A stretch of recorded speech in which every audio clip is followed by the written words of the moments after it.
Bienvenidos a la cuarta semana de la campaña Experimenta a Dios.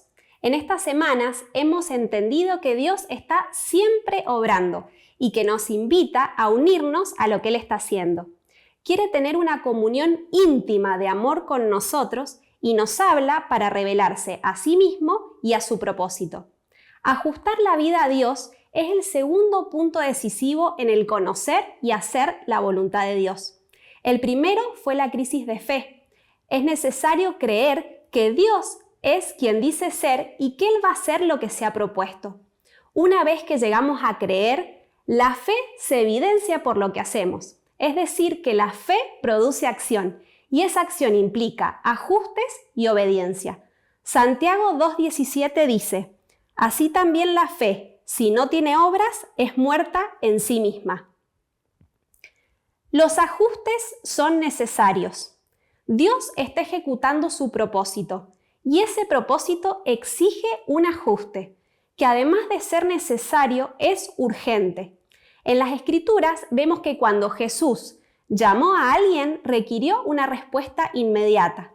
En los ajustes avanzamos en la obediencia, haciendo lo que Dios quiere que hagamos. Rechazar los ajustes nos vuelve incapaces de participar plenamente en el propósito de Dios. La revelación que Dios da es una invitación a abandonar nuestra vida para vivir la suya. Noé no podía seguir con su vida rutinaria y construir el arca. Abraham no podía quedarse en Ur y ser padre de una nación. David tuvo que dejar sus ovejas para ser rey.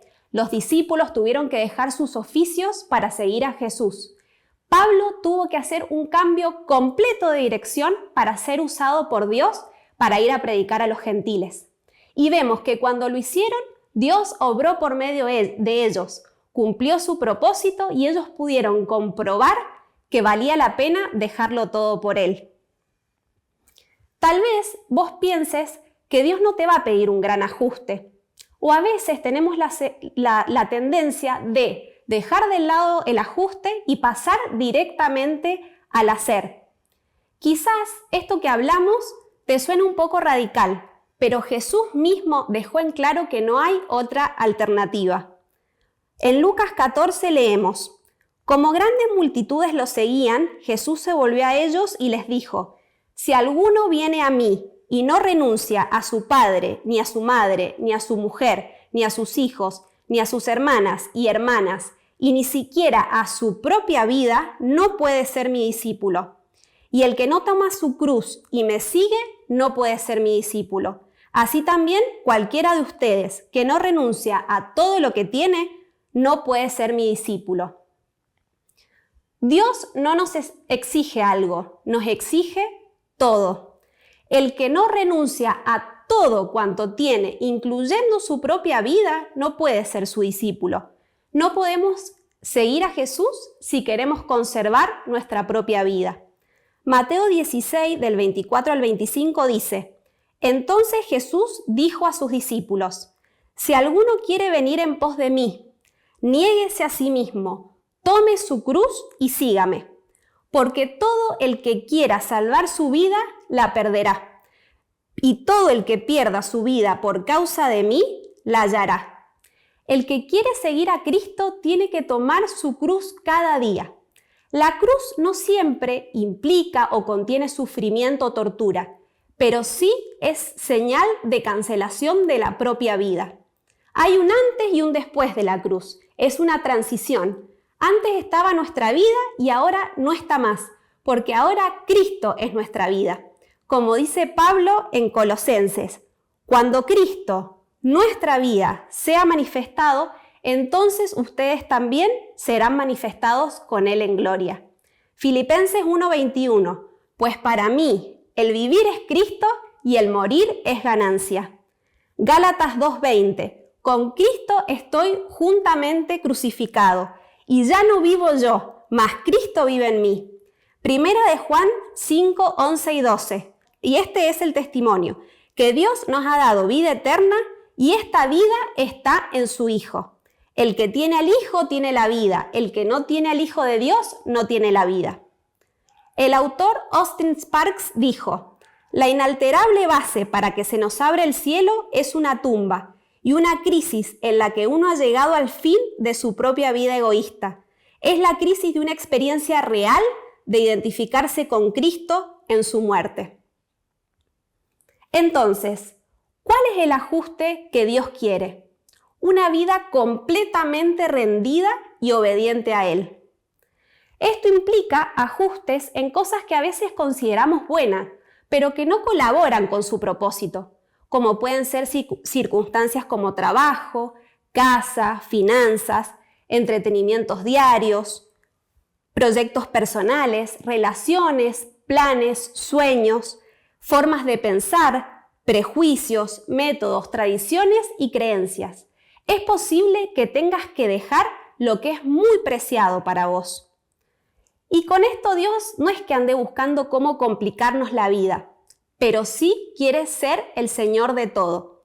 Cuando identifiques un área donde Él no gobierna, Él va a empezar a trabajar ahí, porque Él requiere de una entrega absoluta.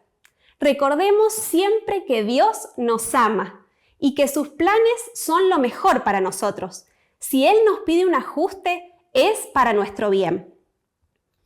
El ajuste no es simplemente a principios o mandamientos. El ajuste es a una persona.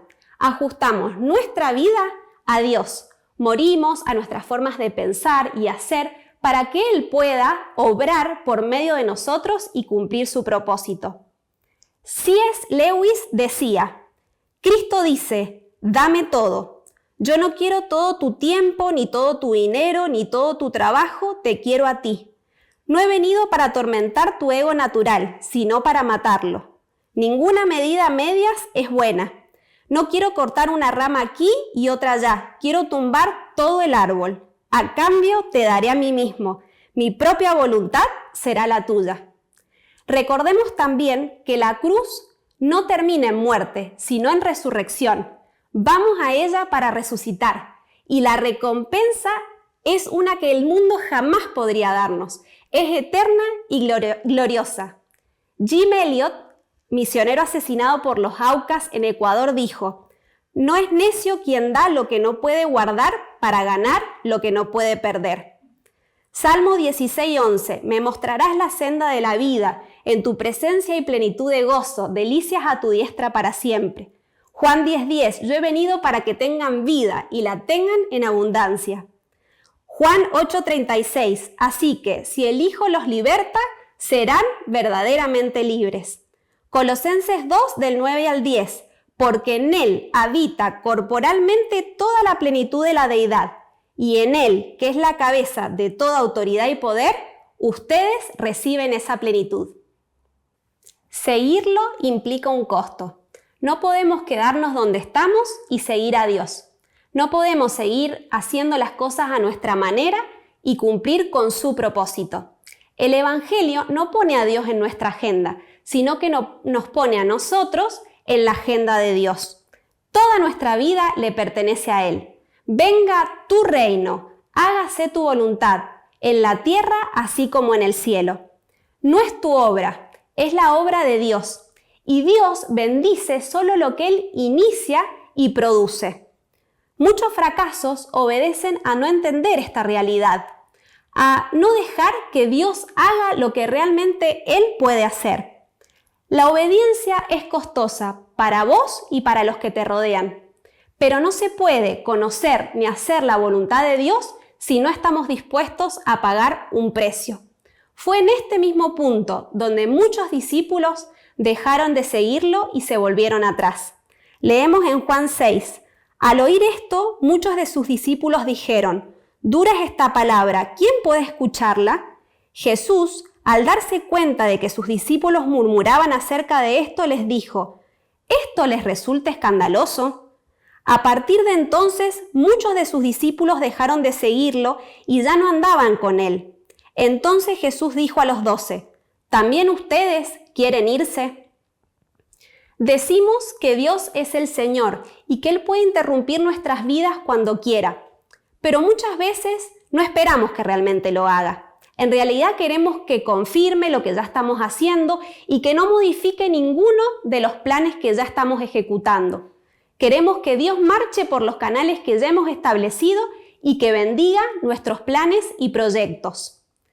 Pablo tuvo que dar una vuelta radical, un cambio de dirección. Todo lo que él estimaba como ganancia, tuvo que dejarlo para ganar a Cristo y ser hallado en él.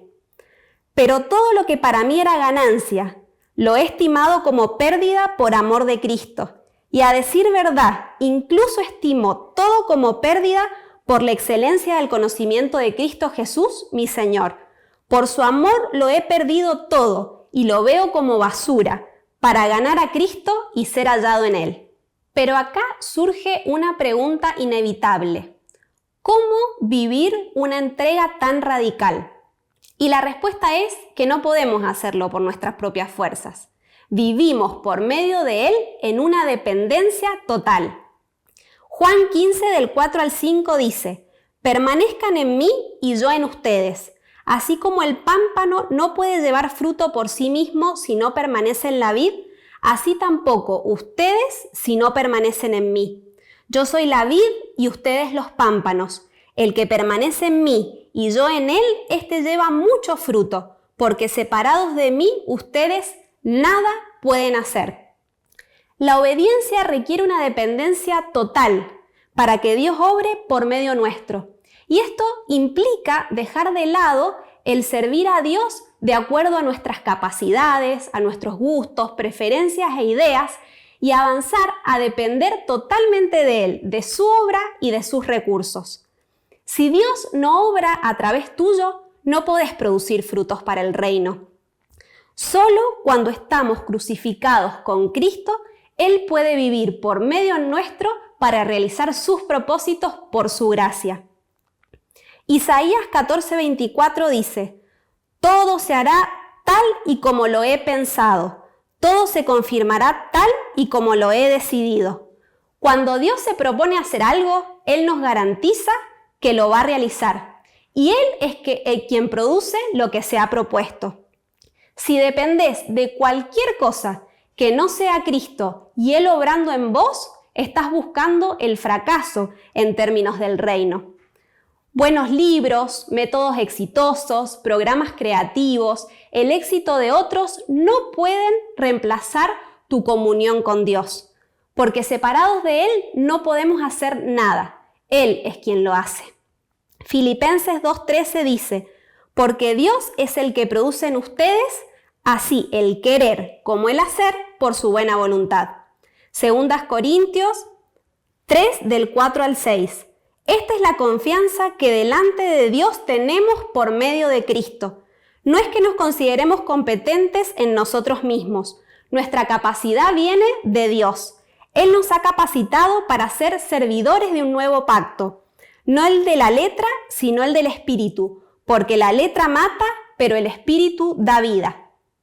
El Espíritu Santo es el que nos guía y nos capacita para poder cumplir con la voluntad del Padre. Por eso nuestra comunión con Él es vital. Cuando Dios nos pide un ajuste, Él nos va a dar el poder necesario para poder vivir en esta nueva dimensión. El Dios que nos llama nos capacitará para cumplir su voluntad. 2 Corintios 5 del 14 al 17 dice: «El amor de Cristo nos lleva a actuar así, al pensar que si uno murió por todos, entonces todos murieron. Y Él murió por todos, para que los que viven ya no vivan para sí, sino para aquel que murió y resucitó por ellos. Así que, de aquí en adelante, nosotros ya no conocemos a nadie desde el punto de vista humano. Y aun si a Cristo lo conocimos desde el punto de vista humano, ya no lo conocemos así. De modo que si alguno está en Cristo, ya es una nueva creación. Ha quedado atrás lo viejo, ahora ya es todo nuevo». Cristo murió para que ya no vivamos para nosotros mismos, sino para Él. Y este es el llamado: morir a lo nuestro, rendirlo todo y vivir por medio de Él en una dependencia total. Entonces veremos a Dios hacer por medio nuestro aquello que jamás hubiésemos podido producir por nuestras propias fuerzas. Te invito ahora a seguir compartiendo sobre esto con tu grupo de crecimiento.